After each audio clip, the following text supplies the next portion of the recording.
कास्टसाठी केलं होतं, कुठल्या जातीसाठी केलं नव्हतं. अखंड हिंदुस्थानासाठी काम केलं होतं, अखंड हिंदुस्थानासाठी.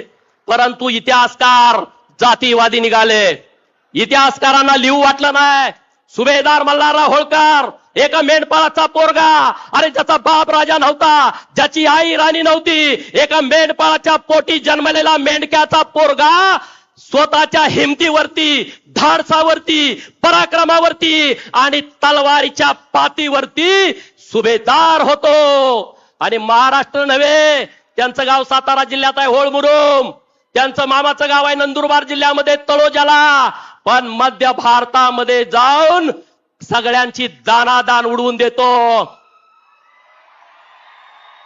थोरले बाजीराव पेशवे यांनी मल्हाररावांना संधी दिली, त्या संधीचं सोनं मल्हाररावांनी केला. छत्रपती शिवाजी महाराजांच्या पश्चात छत्रपती शिवाजी